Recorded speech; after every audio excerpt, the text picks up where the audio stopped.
안녕하십니까. 네. 어제 다른 과목 했죠? 네. 들어보셨어요? 네. 어제 뭐였죠? 학개론. 들을만 하신가요? 자, 공인중개사 시험이 뭐 어떤 거고, 어떻게 뭐 과목이 이루어지고, 어떻게 하면 합격하는 건 다 이제 상담하시면서 알고 계실 거예요. 일단 1차 과목이 두 개가 있죠. 부동산 학개론하고 민법하고. 학개론이 먼저 1번부터 40번까지 나오고, 민법이 41번부터 80번까지 나오는데, 이 민법이 문제입니다.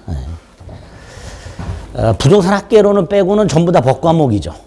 그죠? 2차 과목은 전부 법과목입니다. 부동산 공법 뭐 해가지고. 법을 공부를 해보신 분들은 거의 없을 거예요. 그죠?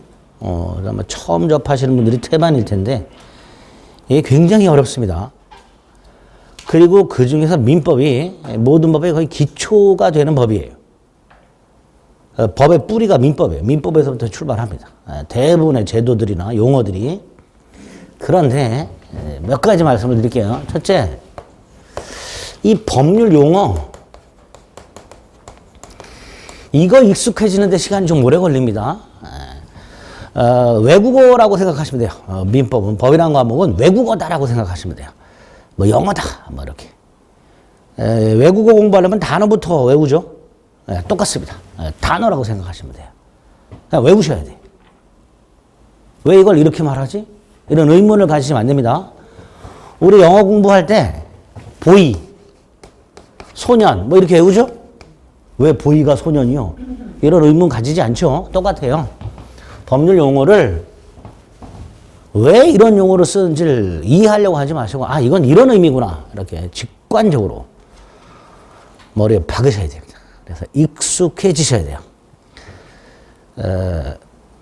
법을 공부하지 않는 사람들과 대화를 할 때도 법 공부할 때 익숙했던 용어를 써가면서 상대방이 개지랄을 떨든 말든 뭔 이상한 소리 하냐고 떠들든 말든 자꾸 써갖고 익숙해지셔야 돼요. 이게 익숙해져야 그나마 읽혀요. 두 번째, 표현. 이것도 익숙해져야 돼요. 민법과 같은 법과목 책을 읽다 보면 무슨 경국대전이 있는 느낌이 들어요. 경국대전. 이게 무슨 말인지 몰라요. 그러니까 용어를 알아도 표현 자체가 굉장히 낯설어집니다. 그 용어가 묶여져 있는. 그러다 보니까 한 문장, 이게 이해하는데 굉장히 오래 걸려요. 단계별로 하셔야 돼요. 법률 용어에 빨리 익숙해지고, 그 법률 용어가 포함되는 각종 표현들, 문장 속에 들어있는 표현들이 있습니다. 그런 것들이 익숙해져야 되고, 그래서 전체 문장을 이해할 수 있게끔 해야 돼요. 특히 전체 문장이 대법원 판례라고 해서 아주 이상한 내용이 나오는 게 있습니다. 무슨 말인지 읽어봐도 이게 도대체 무슨 말인지 모르는 경우가 태반입니다. 우리 입문서에는 거의 판례가 뭐 있긴 있는데 판례 중에서 조금 까다로운 거, 뭐 까다롭진 않아도 그냥 처음 나오는 거 한번 확인해 볼까요? 우리 교재에 보면 132페이지에 보면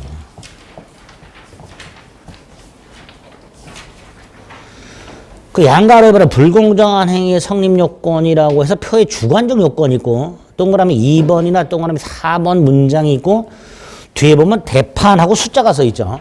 대판이라는 건 대법원 판결을 말합니다. 대법원 판결. 그러니까 당사자가 소송을 통해서 다툼이 있을 때 1심, 2심을 거쳐서 대법원에서 결론을 해준 걸 대법원 판결이라고 해요. 그리고 뒤에 있는 건 사건 번호인데, 4번을 보시면 이렇게 돼 있죠. 무경험이란 일반적인 생활 체험의 부족을 의미하는 것으로서 어느 특정 영역에 있어서 경험 부족이 아니라 거래 일반에 대한 경험 부족을 뜻한다. 뭐 이렇게 돼 있죠. 한국말인데, 이게 이게 그나마 대법원 판례 중에서 아주 쉬운 표현이에요. 아주 쉬운 내용이에요. 아주 쉬운 내용이지만 법을 처음 공부하시는 분들은 단어는 대충 알아들을 것 같은데, 그게 모여있는 전체 문장이 정확하게 무엇을 의미하는지 잘 안 와닿죠. 이런 게 태반입니다. 민법은. 이런 게. 그래서 여기에 익숙해져야 돼요. 여기 익숙해지는데 빠른 분들은 2달, 안 되는 분들은 시험 볼 때까지 안 익숙해져요. 특히 강의를 들으시던 분 중에 국어 선생님들이 몇 분 있어요. 국어. 학교나 학원에서 국어를 가르치는 선생님들이 몇 분 있었는데 중간에 포기하세요. 본인이 알고 있는 국어 문법과는 표현도 다르고 문장 구조도 다르기 때문에 안 받아들여지는 거예요. 오히려 그런 분들이 더 어려워하세요. 그러니까 우리 이제 머리를 백지로 하얗게 지우고 이거 익숙해지는데 전력을 좀 다하셔야 됩니다. 그래서 나중에 되면 어떤 문장을 봤을 때 이게 직관적으로 뭘 의미하는지가 그냥 바로 떠오르는, 꼼꼼히 봐서 이해가 되는 게 아니라 직관적으로 이게 뭘 의미하는지 확 몸에 와닿을 그 정도로 익숙해지셔야 됩니다. 이게 첫 번째입니다. 다른 법 과목을 공부할 때 민법이 그런 역할을 해주는 거예요. 그래서 민법이 어느 정도 점수에 오르려면 시간이 좀 필요한데 최소 6개월입니다. 최소 6개월의 시간이 필요해요. 이 6개월 동안 강의를 열심히 들으셔야 돼요. 책 같은 거 꼼꼼히 읽어봐야 읽혀지지도 않고 또 이해되지도 않습니다. 그러니까 수업 열심히 듣고 집에 가셔서 다음 주에 올 때까지 강의 촬영해 놓은 걸 한 번 이상은 반드시 다시 한번 보고 듣고 해주셔야 돼요. 이걸 많이 보고 듣고 하면 할수록 이 기간이 짧아져요. 이 기간이 짧아집니다. 내년 7, 8월 달 문제풀이 하기 전까지 요 3단계 이거를 익숙해지는데 전력을 다해 주셔야 돼요. 그렇게 했을 때 나오는 민법 점수가 40점대입니다. 그렇게 했을 때. 그러니까 내년 6월 달쯤 돼서 모의고사를 딱 보면 잘 나오면 5, 60점. 보통은 3, 40점. 이렇게 나옵니다. 지금 봐도 한 20점대는 맞아요. 그런데 한 6달, 8달 죽어라고 해봐야 한 4, 50점대 나옵니다. 그리고 시험장 가서 65점 정도로 합격하는 거예요. 민법은. 그러니까 민법은 100점이 만점이긴 하지만 우린 공부할 때 80점이 만점이라고 생각하고 공부하셔야 돼요. 그리고 내년에 시험장 가서 나는 65점 정도만 맞겠다. 이렇게 생각하고 접근하셔야 됩니다. 그렇게 접근하고 열심히 하면 뭐 의외로 80점대도 나오고 그래요. 근데 그런 건 언감생심 꿈꾸지 마시고 65점만 맞아서 합격하겠다. 이런 생각하시면 됩니다. 아직은 상대평가가 아니라 절대평가이기 때문에 기준 점수만 넘으면 돼요. 그러니까 어려운 부분에 대해서 너무 스트레스 받지 마세요. 그런 것들은 다 틀리면 되니까. 기본이 되는 것들만 맞춰도 합격하는 데는 별다른 지장이 없습니다. 우리 목표 점수가 65점이다. 이렇게 생각하시면 돼요. 세 번째, 결석하지 마세요. 결석하시는 분들 굉장히 많습니다. 어제도 다른 학원에 개강을 했는데 등록 인원의 딱 절반이 학원에 오셨어요. 비싼 돈 내고 학원을 등록하셨는데 왜 안 오시는지 저는 이해가 안 돼요. 그것도 개강하는 날. 여기도 분명히 안 오신 분들이 있어요. 개강하는데 뭐 별거 있을까 해갖고 안 오신다. 그러지 마시고 결석하지 마시고 학원은 꼭 오세요. 이거 한번 빠지기 시작하면 계속해서 안 나오게 됩니다. 결석해가지고 뭐 안 나가고 몸도 피곤한데 쉬고 촬영한 거 그거 보지 뭐 이런 생각 하시는데 그거 어려워요. 학원도 안 나오시기 때문에 그 시간 정해갖고 따박따박 보는 거 굉장히 어렵습니다. 그러니까 결석하지 마시고 수업을 들으실 때 듣는 데 집중하세요. 듣는데 판서 같은 거 신경 쓰지 마시고 듣는 데 집중하세요. 세 번째, 이해가 안 되는 부분으로 그냥 넘어가세요. 이해가 안 되는 부분으로 이해하려고 거기를 계속 생각하다 보면 저는 이미 다른 데 넘어가고 있단 말이죠. 그러니까 이해가 안 되는 부분은 집에 가셔서 촬영해 놓고 다시 한번 들어보고 듣다 보면 언젠간 이해가 돼요. 물론 그건 이해가 아니라 익숙해지는 거예요. 근데 본인은 이해했다고 착각하는 거죠. 상관없어요. 어떻게든 합격만 하면 됩니다. 우리는. 그러니까 판서 같은 거에 크게 신경 쓰지 마시고 듣는데 집중하시고 이해가 안 되는 부분은 건너뛰자 말이죠. 다음에 확인하자 이렇게. 복습을 위주로 공부하셔야 돼요. 예습하지 마시고요. 뭐 예습이란 거 해봐야 책 읽고 오는 거잖아요. 그렇죠? 아까 확인한 판례 같은 거 읽는다고 이해가 될까요? 들어보지도 않고 읽는다고 이해 안 됩니다. 그러니까 예습하지 마시고 복습 위주로 공부하시고 복습도 아까 말씀드렸는데 책이 아니라 인강, 강의 한번 다시 보고 오는 거예요. 복습 꼭 하셔야 돼요. 인강을 통해서 촬영하는 걸 통해서 문제 풀지 마세요. 다행히 우리 입문서에는 문제가 없는데 이 강의를 듣고 나면 본인이 조금 뭔가 아는 것 같아서 문제를 풀려고 기출문제 같은 거 어디서 다운받아서 푸시는 분들이 계시는데 좌절합니다. 괜히 처음부터 좌절할 필요 없습니다. 그래서 문제는 아직 푸는 게 아닙니다. 그러니까 이런 것들만 염두에 두시고서 공부를 해주시면 돼요. 어쨌든 마음속으로 좀 여유를 갖고 준비하셔야 돼요. 점수 쉽게 안 오릅니다. 민법은. 거기다가 우리를 괴롭히는 것 중에 하나가 있죠. 기억력. 이해력은 둘째치고 이 기억력이 우리를 시험 보러 갈 때까지 괴롭혀요. 돌아서면 까먹는다는 얘기를 하죠. 돌아서면 까먹으면 그나마 나아요. 돌아서기도 전에 까먹어요. 이게 민법. 법 까먹기 이렇습니다. 또 공부해본 지 꽤 오래되셔갖고 이 기억력, 암기력에 한계가 있어요. 그러니까 돌아서면 까먹는다. 그걸 극복하는 방법은 딱 하나입니다. 반복하는 거. 반복하는 거 외에는 다른 방법이 없어요. 어쨌든 이 기억력을 극복하시되 반복을 통해서 극복하자 라고 생각해 주시면 됩니다. 아시겠죠? 너무 조급해하지 마시고 한 6달 정도는 민법에 올인해야 된다 라고 생각하시고 점수 안 오르는 거에 스트레스 받지 말자. 까먹는 거 스트레스 받지 말자. 이해 안 되는 거 스트레스 받지 말자. 듣다 보면 되겠지. 뭐 이런 거. 그런 여유로운 마음을 가지고 접근해 주셔야 됩니다. 네 번째, 민법. 민법이 어떤지 조금 이따 말씀을 드릴 거예요. 40문제가 나오고요. 총 4덩어리가 있습니다. 민법 총칙 부분이 있고요. 여기서 보통 10문제 출제가 됩니다. 물권 파트가 있습니다. 여기에 14문제 정도 출제가 되고 계약법이 있습니다. 10문제가 출제가 되죠. 민사특별법이라고요. 민법 말고 이 3개는 다 민법이라는 법 속에 들어있는 내용들이에요.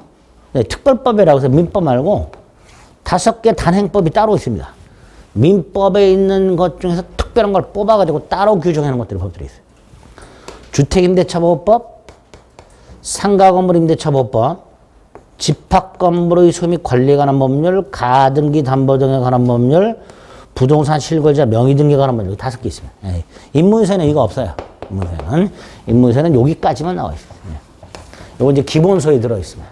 여기서 이제 6문제가 나옵니다. 자, 이렇게 4파트가 되어 있고 문항수는 거의 고정이 되어 있는데 이 4파트를 모두 다 열심히 해야 되는가 그럴 필요가 없습니다. 일단 요 물권 파트하고요. 민사특별법 파트가 대단히 어렵습니다.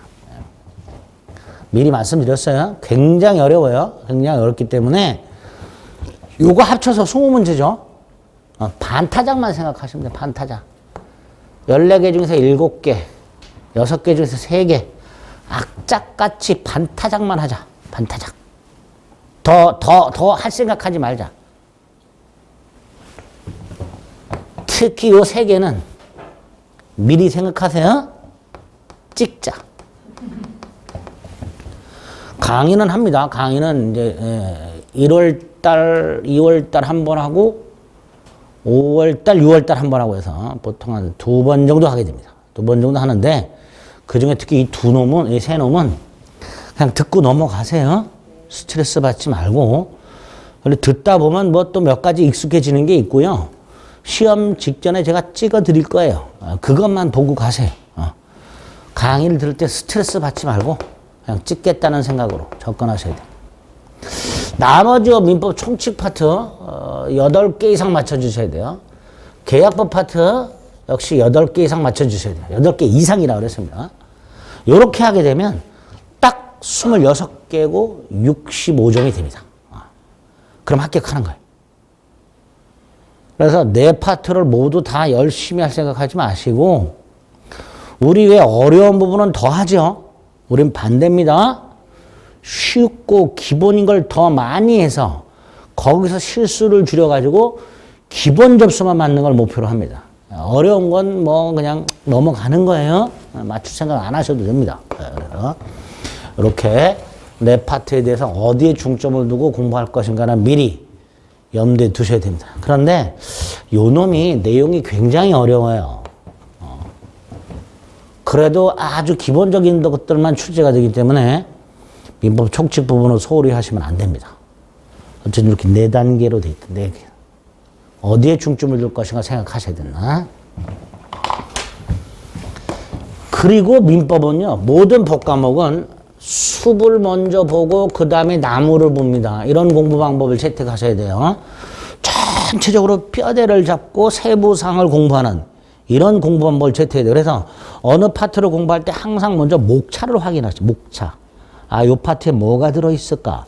이 목차를 늘 확인하셔서 뼈대를 잡고 거기에 살을 붙이는 이런 공부 방법을 채택하셔야 됩니다.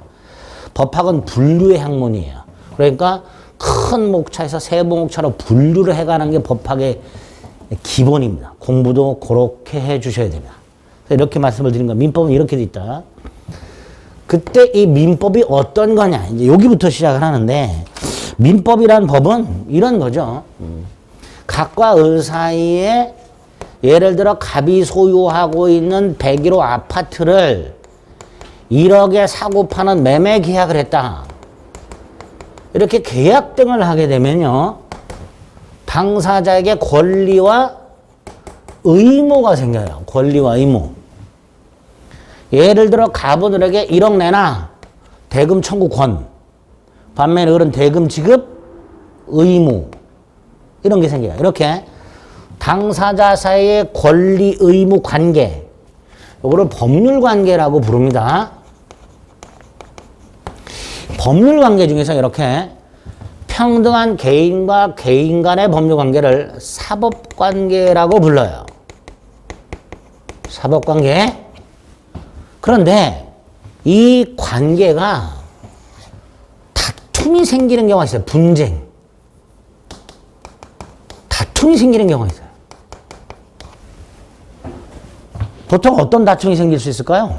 쉽게 생각하세요. 을이 제때 대금을 안 줘.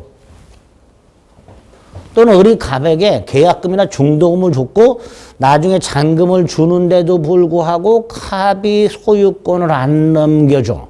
다시 말해서 의무를 이행을 안 해. 그럼 당연히 뭐가 생겨요? 다툼이 생겨요. 그죠? 이거 해결해야 되죠.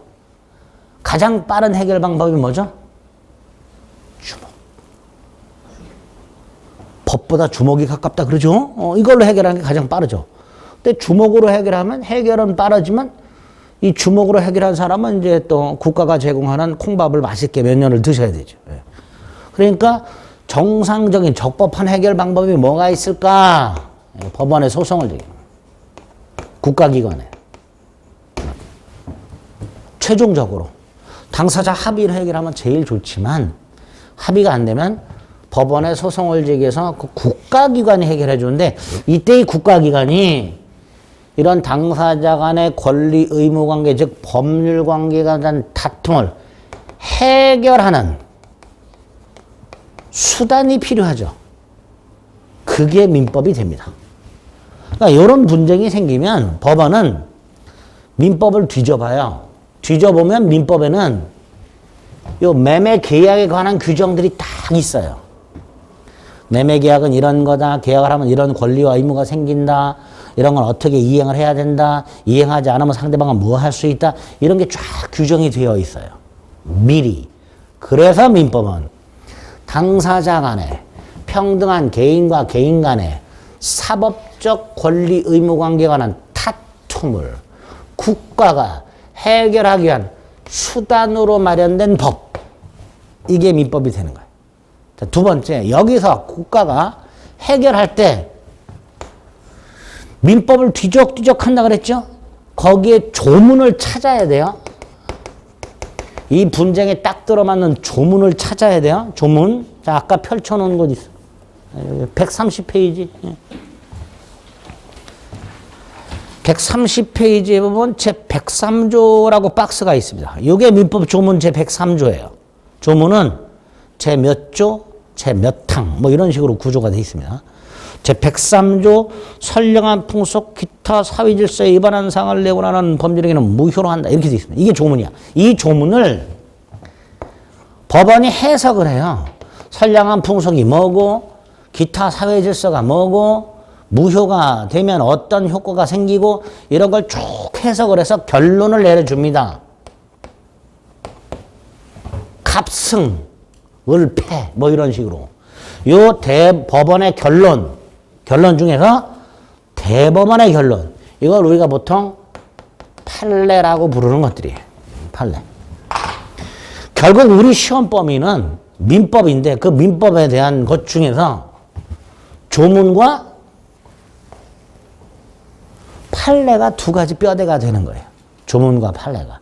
이 조문과 판례가 알쏭달쏭한 법률 용어 및 표현으로 이루어져 있어요. 그래서 다시 저걸로 돌아가는 거예요. 조문을 이해하고 판례를 이해하기 위해서는 기본적으로 용어와 그 표현에 익숙해져야 된단 말이에요. 또 나오게 됩니다. 우리 시험 이게 다.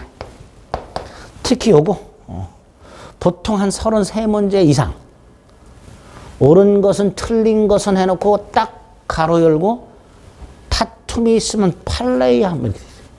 이게 왜 그럴까요? 조문 내용이 애매해요. 근데 해석해야 된다 그랬죠? 해석의 내용이 여러 개가 있을 수 있단 말이죠. 나는 이렇게 해석한다. 나는 이렇게 해석한다. 해석이 여러 개가 있어서 다툼이 있을 수 있단 말이죠.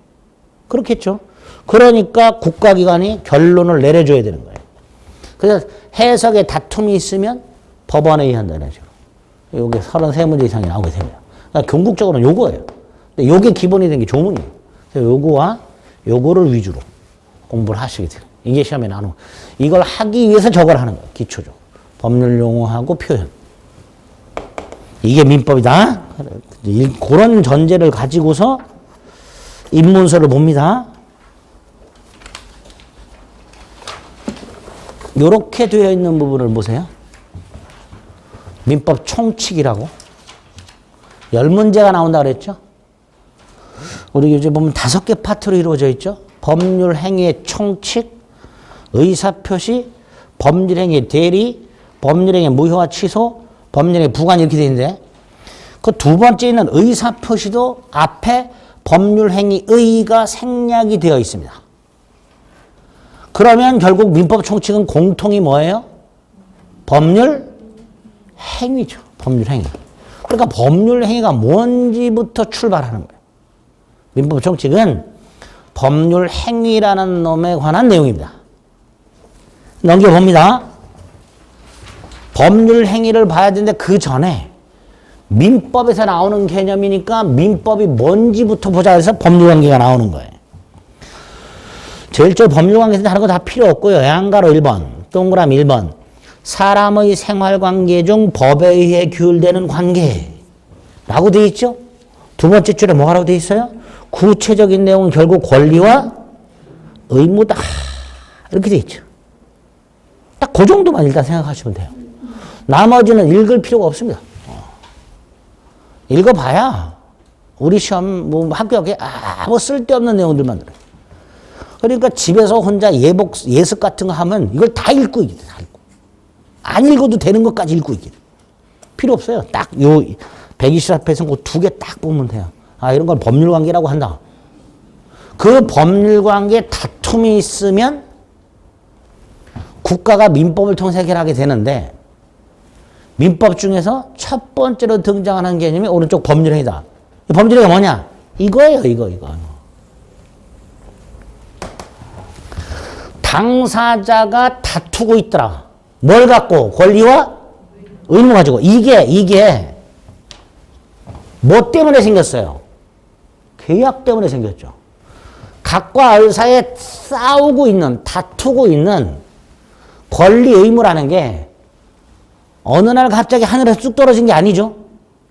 각과 을이 뭐를 했기 때문에 생긴 거예요. 계약을 했기 때문에. 이게 원인이 되는 거고요.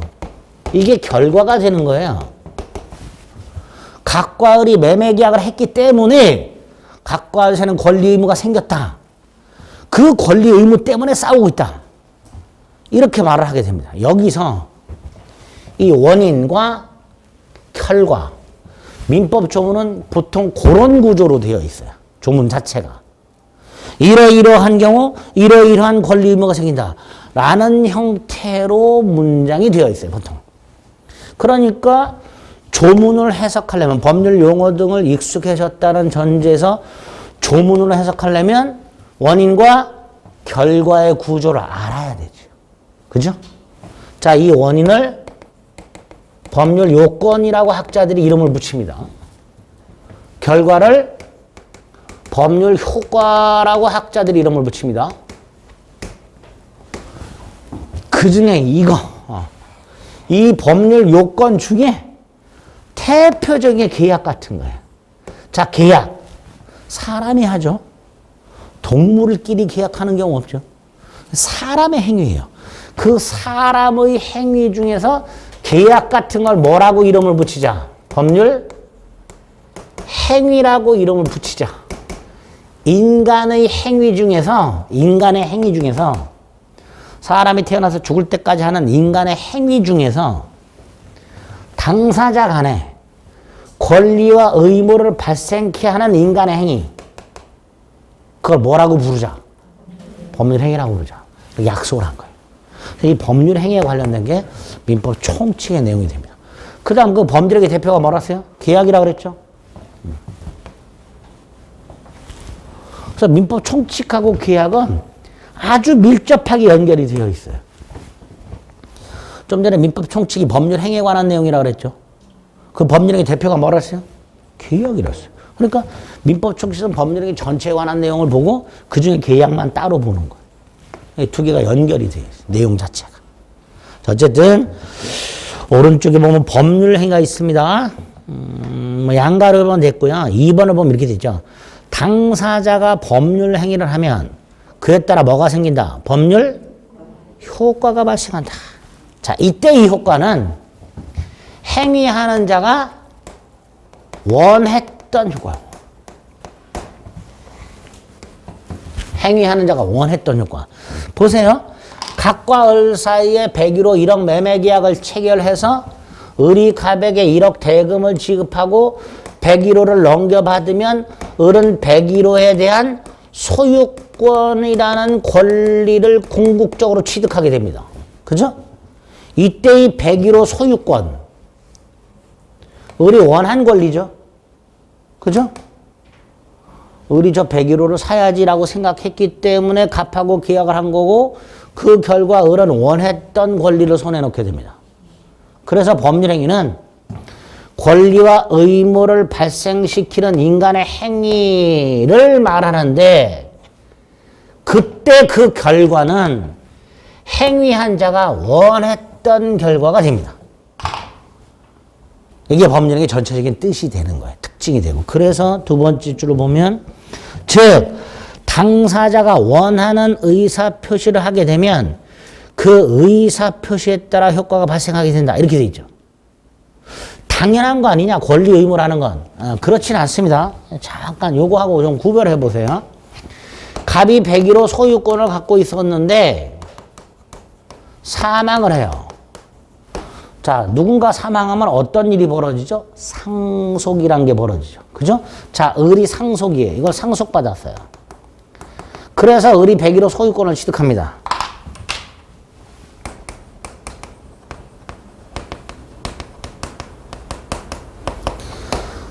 똑같이 을이 101호 소유권을 취득했는데 왼쪽은 계약을 통해서 취득했죠. 오른쪽 상속을 통해서 취득했죠. 그리고 그 결과를 생각해 보세요. 왼쪽은 원했던 거죠. 오른쪽은 원한 거 아니죠. 가만히 있었는데 어느 날 아버님이 돌아가셔서 나한테 101호 소유권이 뚝 떨어졌어. 그러니까 아하, 민법은 당사자 간의 권리 의무 관계에 대한 다툼을 해결하는 수단인데 그 권리 의무 관계라는 게 일정한 원인에서 발생하는구나. 그 원인이 법률 행위가 있구나. 이건 뭐냐? 원했던 대로 결과가 생기는구나. 반면에 이거는 원하든 원하지 않았던 법률 규정을 통해 민법의 상속 파트 가면 규정이 돼 있어요. 그래서 결론. 당사자 간의 다툼의 대상이 되는 권리 의무 관계에는 두 가지 원인에 의해서 발생하게 되는구나. 법률 행위와 법률 규정. 차이는 원했던 결과, 원하든 원하지 않았던 법률에 의한 결과. 이렇게 되겠죠. 오른쪽을 다시, 그 내용을 다시 보면 이렇게 되어 있죠. 세 번째 줄. 이러한 점에서 의사표시가 아닌 법률이 규정한 대로 효과가 발생한다라고 되어 있죠. 이런 것들을 싸잡아서 준법률행위라고 이름을 붙입니다. 그래서 법률 원인에는 두 개가 있다. 법률행위와 법률 규정. 이렇게 125페이지 확인하고 넘어가시면 돼요. 자, 됐습니다. 저기부터 시작해서 법률행위까지 왔어요. 법률행위가 뭔지 봤어요. 법률행위 뜻. 자, 법률행위 어떤 놈들이 있을까? 법률행위는 굉장히 다양한데 이걸 이제 학자들이 또 분류를 해. 그 법률행위 특징에 따라서 법률행위를 분류. 우리 자동차 무지하게 많죠. 근데 아무런 기준 없이 야 자동차 생각나는 거 다 읊어봐라 그러면 중구난방으로 읊을 거 아니에요. 그런데 머릿속으로 생각을 해봅니다. 내가 기준을 잡아. 배기량 기준 또는 용도 기준 또는 제조사 기준에 따라서 자동차를 분류하면 조금 더 수월하게 분류할 수 있겠죠. 똑같아요. 법률행위도.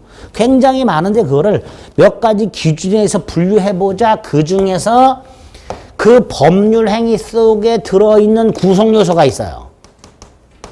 자동차의 구성요소 뭐 엔진 같은 거 있죠. 자동차의 필수 구성요소가 뭐예요? 엔진 같은 거잖아요. 똑같이 법률행위의 필수 구성요소라는 게 있어요. 의사 표시라는 게 있어요. 의사는 뭐냐? 원하는 거예요. 원하는 거. 그걸 표시하는 거예요. 을이 101호 소유권을 원해요. 을이. 그럼 을은 갑한테 가서 뭐라고 표시할까요? 101호를 팔아라. 이렇게 표시하겠죠. 그게 의사 표시예요. 계약을 하게 된다면 당연히 누군가가 먼저 자기가 의도한 걸 상대방에게 표시할 수밖에 없을 거예요. 상대방도 원하는 걸 표시하게 될 것이고. 그러니까 법률행위 속에는 반드시 뭐가 들어있을 수밖에 없다. 의사 표시가 들을 수 있을 수밖에 없는데 이 의사 표시의 개수가 몇 개냐에 따라서 이게 제일 중요해요. 법률행위 종류를 분류할 때 올해 41번 문제가 올해 41번 문제가 법률행위 종류 물어보는 거예요. 그것도 의사 표시 수에 따라서. 이것만 오늘 이해합니다. 단독행위라는 게 있고 계약이라는 게 있습니다. 계약은 우리 알죠? 매매계약 같은 거. 자, 계약을 하려면 혼자 할 수 있어요? 없어요? 없지요. 양당사자가 반드시 필요하죠. 그죠? 두 번째, 예를 들어 을이 먼저 갑에게 101호를 1억에 팔아라. 표시했어요. 근데 갑이 야, 그 가격은 못 팔지. 노. 그럼 계약이 돼요? 안 돼요? 안 되죠. 자, 을이 1억에 팔아라 그랬을 때 갑이 오케이. 해야 계약이 되죠. 다시 말해서 양당사자의 의사가 합치가 돼야 되죠.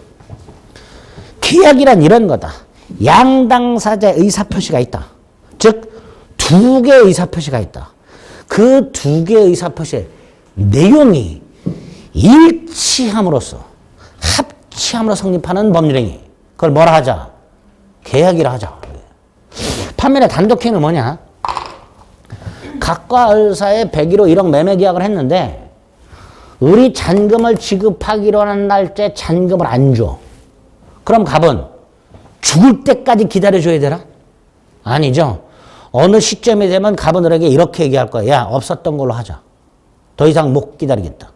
우리 계약 없었던 걸로 하자. 이렇게 얘기하겠죠. 그런 걸 계약 해제라고 해요. 뭐라고 한다고요? 자, 만약에요, 을이 대금을 지급하지 않아서 갑이 을에게 야, 계약이 없었던 걸 하자라고 해제를 하게 되면요, 을의 동의나 승낙을 받을 필요 없이 계약은 소멸을 해버려요. 다시 말해서 일방적인 의사표시가 단독행위예요. 결국 단독행위는 의사표시가 몇 개 들어있다? 꼴랑 하나. 한 사람의 의사표시만 들어있는 게 단독행위.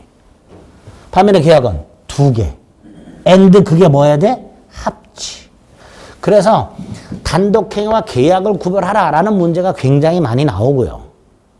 또 하나, 이 단독행위가 상대방 없는 단독행위고 상대방 있는 단독. 요게 올해 시험. 요거 나누는 거. 요거 구별하는 거. 상대방 없는 단독행위와 상대방 있는 단독행위를 구별하라. 여기에 올해 시험 문제는 이제 그건 나중에 하고, 오늘은 법률 해결한 게 뭐고? 개념. 그 법률의 종류 중에서 법률의 필수 요소인 의사표시의 개수에 따라서 대표적으로 단독행위와 계약으로 나뉜다. 요것만 머릿속에 뼈대를 세워두세요. 요것만. 그래서 126페이지에 보면 법률의 종류가 있습니다. 양가르번의 단독행위가 있고요. 의의가 있습니다. 하나의 의사표시만으로 성립한다. 그리고 종류 중에 동그라미 니은을 가면 상대방 있는 단독행위라고 되어 있죠. 거기에 보면 취소가 보여요. 가다 보면 추인이 보입니다. 추인 보여요? 그 옆에 해제가 보여요. 자, 취소란 말 많이 들어보셨죠? 해제란 말도 간혹 들어보셨죠? 뭐 철회란 말은 많이 들어보셔서 그냥 철회는 뭐 나중에. 추인은 뭘까요? 추인. 추후 인정 사후 동의. 이게 추인이. 추후 인정 사후 동의. 일단 그 취소, 추인, 해제만 확인해 주시고 구체적 내용은 뒤에 다 나옵니다. 그중에 일단 추인이라는 건 좀 낯서니까 그 개념만. 추후 인정 사후 동의. 우리 애들이 뭔 일을 저질렀을 때 부모가 화를 내는 경우도 있지만 아 잘했다 이렇게 해주는 경우도 있죠. 그런 것들을 추인이라고 생각하시면 돼요. 나중에 어떤 일이 벌어지고 나서 그걸 나중에 인정해 주는 걸 추인이다 이렇게 생각하시면 돼요. 뭐 이런 것들이 상대방 있는 단독행위가 되고요. 2번에 계약을 봅니다. 두 개의 의사표시가 서로 합치함으로써 성립하는 법률행위라고 돼 있죠. 그리고 그 두 개의 의사표시가 가로 안에 뭐라고 돼 있어요? 청약과 승낙이라고 돼 있어요. 청약이 뭘까요? 계약을 요청하는 거. 아까도 말씀드렸어요. 을이 먼저 갑에게 101호를 1억에 팔아라! 라고 요청을 했어. 이게 청약이 되는 거예요. 계약을 요청하는 거야. 이때 갑이 NO 하면 계약 안 된다 그랬죠. 근데 갑이 오케이. 이게 승낙이 되는 거예요. 청약에 대한 수락의 의사표시. 청약은 계약을 요청하는 의사표시. 승낙은 그 청약을 수락하는 의사표시. 그때 그 내용이 일치함으로 성립하는 법률행위. 이게 뭐다? 계약이다. 일단 그 종류는 그 두 가지만 딱 확인해 두시면 돼요. 그 다음 중요한 게 나왔어요. 오른쪽 요건이라고.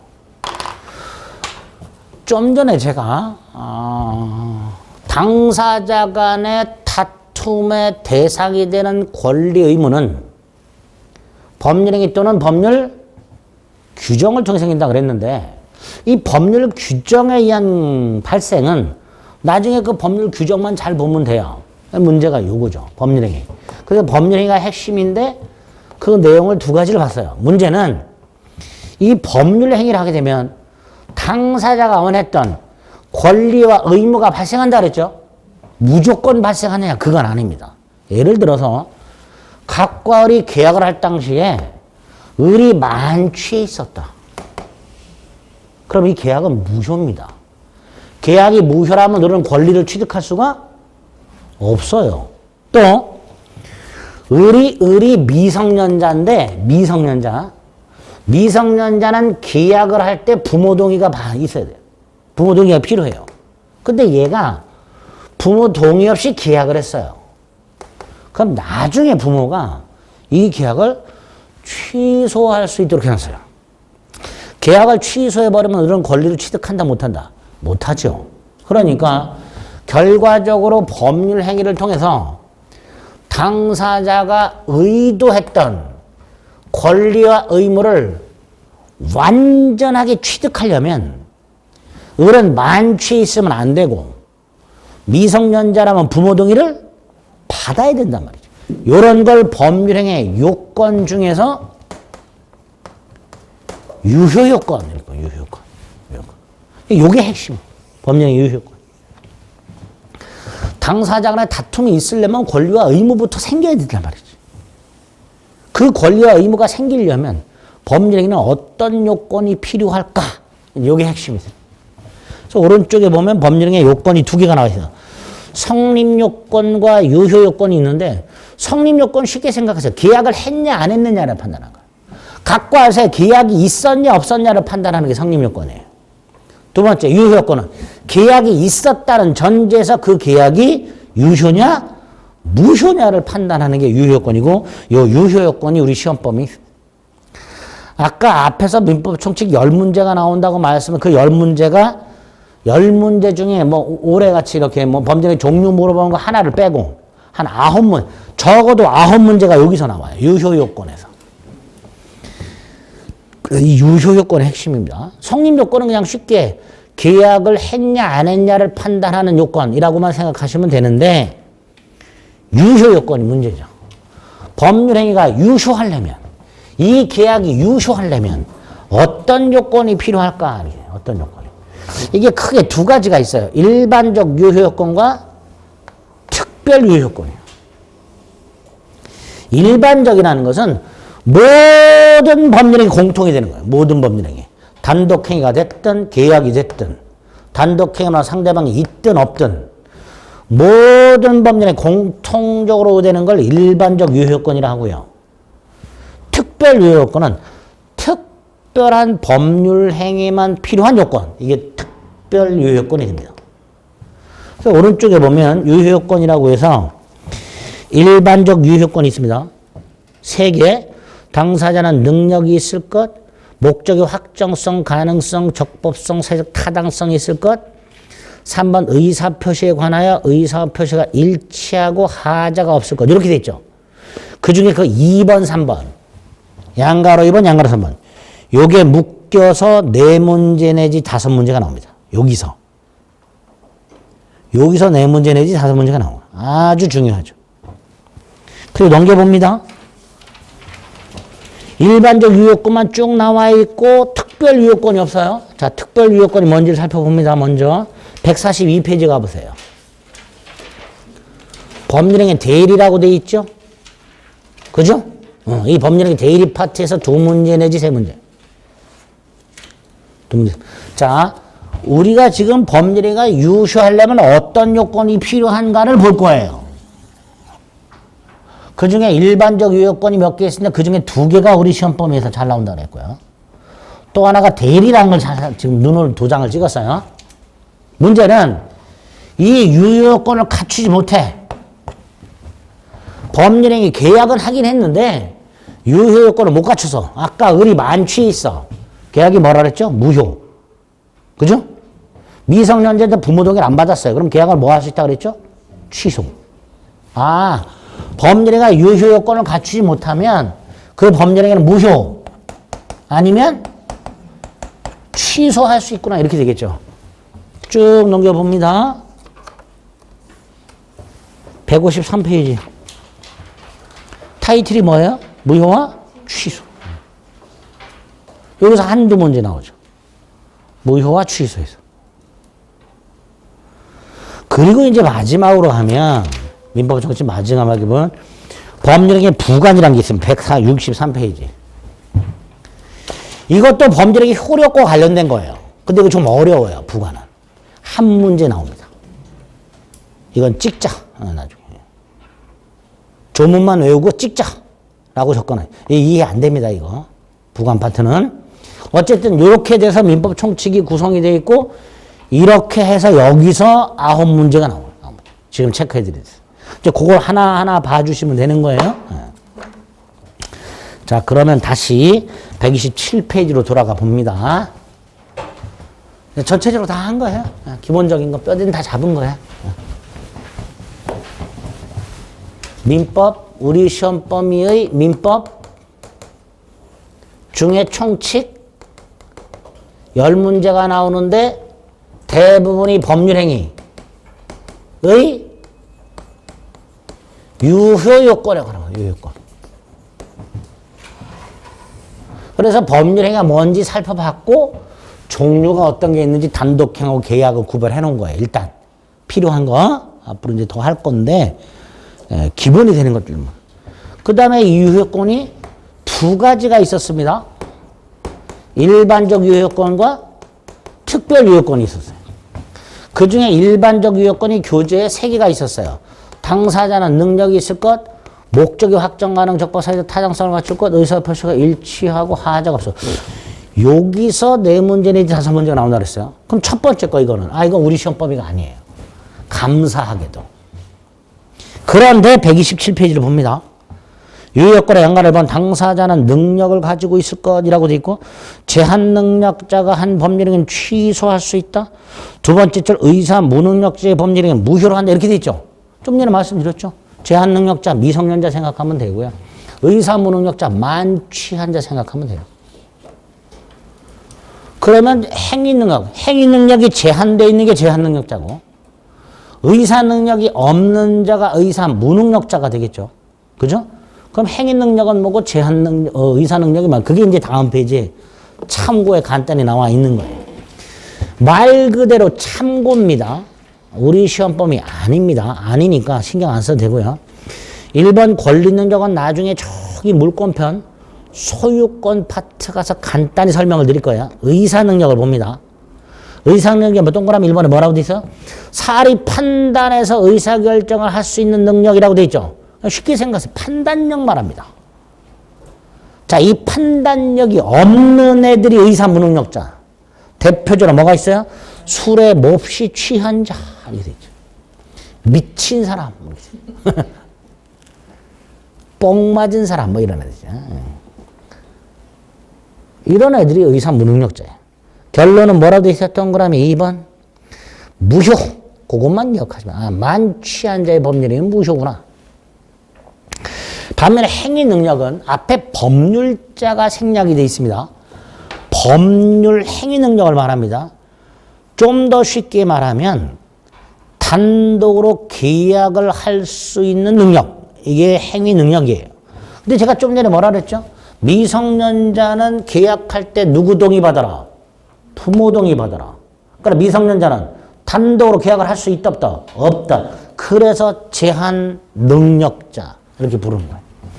그 제한 능력자의 미성년자 외에 밑에 동그라미 2번 피한정 후견인 동그라미 3번 피성년 후견인 이렇게 되죠. 자, 피한정 후견인은 뭐뭐뭐뭐로 인하여 정신적 제약으로 사물을 처리할 능력이 부족한 사람이기도. 사물을 처리할 능력이 부족한 사람 이렇게 돼 있고요. 3번의 피성년 후견인은 뭐뭐뭐로 인하여 정신적 제약으로 그 다음 사물을 처리할 능력이 지속적으로 결여된 사람 이렇게 돼 있죠. 자, 2번에 부족한 사람은 어떤 사람이냐? 평상시에는 멀쩡한데 가끔 맛이 가는 애들이 있어요. 가끔. 그런 애들이 피한정 후견이다 생각. 반면에 3번에 피성년 후견은 지속적으로 맛이가 있다고 돼 있죠. 말 그대로 늘 맛이가 있는 애들. 머리에 해바라기 꽂고 등에다 인형 업고 들로 산으로 뛰어다니고 있는 애들. 뭐 이런 애들 생각하시면 돼요. 문제는 피한정 후견인이나 피성년 후견인은 반드시 법원이 심판이 있어야 돼요. 얘는 가끔 맛이 가니까 피한정 후견의 개시가 필요하다. 얘는 늘 맛이 가 있으니까 성년 후견 개시가 필요하구나. 이렇게 반드시 법원으로부터 성년 후견 개시 또는 한정 후견 개시 심판이 있어야 피성년 후견인, 피한정 후견인이 됩니다. 어쨌든 요 한 셋을 보통 제한 능력자라고 하고요. 그 중에 미성년자하고 피한정 후견인은 계약을 하는 방법이 두 가지예요. 하나는 부모, 미성년자 부모가 있겠죠. 이 법정 대리인이라고 해요. 법정 대리인이 대신해 주거나 계약을 대신해 주거나 법정 대리인의 동의를 받아서 미성년자나 피한정 후견인이 계약을 하거나 두 가지 방법으로 계약을 할 수가 있어요. 반면에 피성년 후견인은 얘 아까 뭐라 그랬죠? 지속적으로 맛이 가 있다 그랬죠? 얘는요, 동의가 뭔지를 몰라요. 동의를 해줘도 그 동의가 무슨 의미인지 모르는 애들이에요. 그러니까 얘네들은 반드시 법정 대리인이 대신 해줘야 되고요. 설령 법정 대리인의 동의를 받는다 하더라도 피성년 후견인은 계약을 할 수가 없습니다. 요런 차이는 있어요. 요런 차이는. 근데 어쨌든 이런 애들을 싸잡아서 제한 능력자라고 하게 되고 이 제한 능력자는 법정 대리인이 대신해 주거나 동의를 받거나 또는 법정 대리인이 대신해야 돼. 그런데 법정 대리인의 동의도 없고 법정 대리인이 대신하지도 않고 즉 동의 없이 단독으로 했다. 그럼 뭐 할 수 있다? 취소할 수 있다.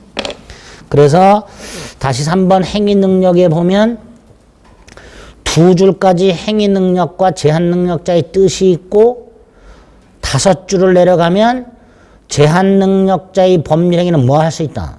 취소할 수 있다. 그래서 법률행위의 유효요건 중에서 당사자는 능력이 있을 것과 관련해서 의사능력과 행위능력은 요 정도 개념만 알아두시면 돼요. 그럼 충분합니다. 그리고 문제가 되는 게 두 번째 요건과 세 번째 요건입니다. 이제 여기부터가 본격적으로 우리 시험법이다라고 생각하시면 돼요. 요거는 잠시 쉬었다가 보겠습니다. 들을만 하시죠? 네.